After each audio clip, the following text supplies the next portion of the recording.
Bonjour, c'est Véronique. Je suis très heureuse de vous retrouver encore ce matin. Jour 41. J'avance sur le chemin du défi de 100 jours pour plus de magie dans le quotidien.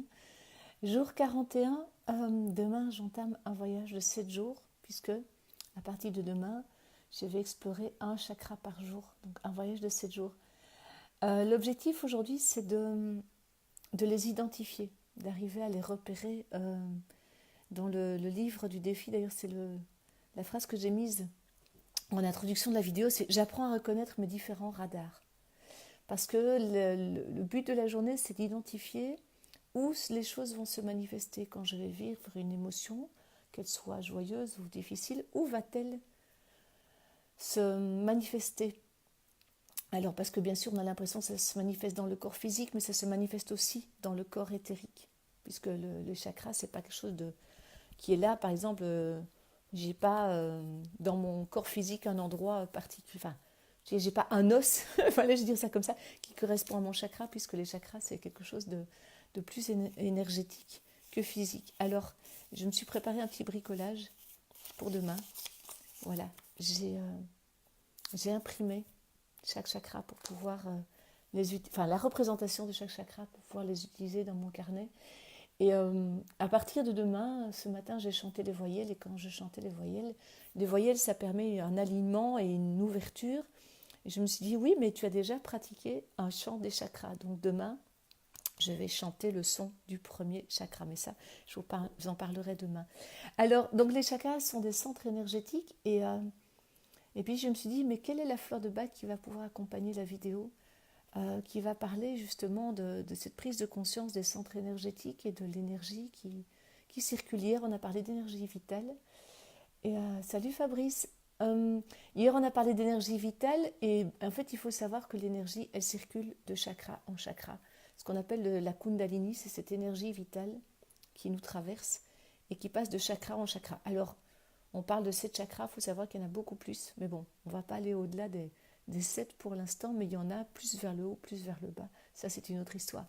Bref, je me suis dit, mais quelle est la fleur qui va accompagner cette vidéo? Et regardez celle qui est venue, je ne sais pas si vous la connaissez, Sweet Chestnut.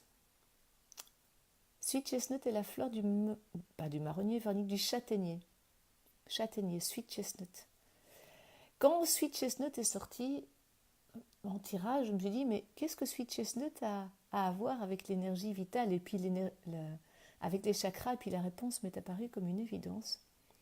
Je me suis souvenue de quand j'étais en formation, la personne avec qui j'ai appris les fleurs de bac me disait, Sweet Chestnut, c'est la force tellurique.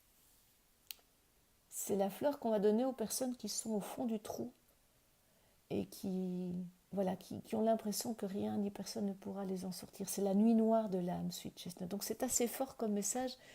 Ce que j'aime, c'est l'idée de cette énergie, cette force qui vient vraiment nous secouer, nous sortir. Et pour moi, c'est assez représentatif de cette énergie qui nous traverse, cette énergie de vie dont je vous parlais hier, qui est là en permanence, qu'on a tendance à bloquer par nos émotions, par nos peurs, nos croyances. Donc Sweet Chestnut vient vraiment nous reconnecter à cette énergie profonde.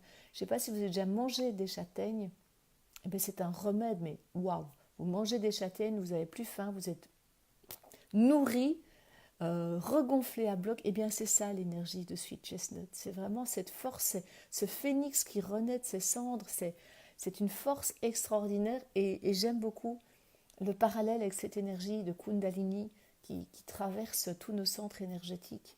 Et voilà, c'est le message du jour. Donc aujourd'hui, dans tout ce que je vais vivre, et c'est ce que je vous invite, ce que je vous propose de faire, c'est d'observer où ça coince et comment je peux fluidifier ce qui coince. Est-ce que c'est en respirant?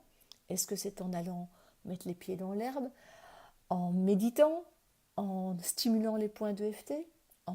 Voilà.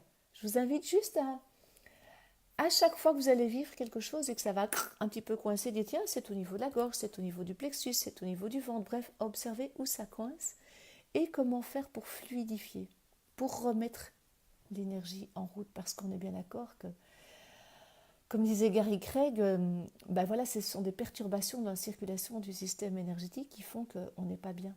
Donc comment fluidifier? À vous de voir quel est le moyen qui vous convient. Moi, j'ai pas de recette miracle, j'ai celle qui me convienne, qui est de respirer, aller mettre les pieds dans l'herbe, stimuler les points d'EFT. À vous de trouver ce qui vous convient.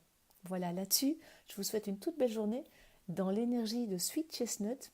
Vraiment observez cette énergie qui monte et qui descend et comment elle circule et comment parfois elle bloque et comment vous pouvez la remettre en mouvement. Voilà, à demain pour le premier chakra. Passez une toute belle journée. Au revoir.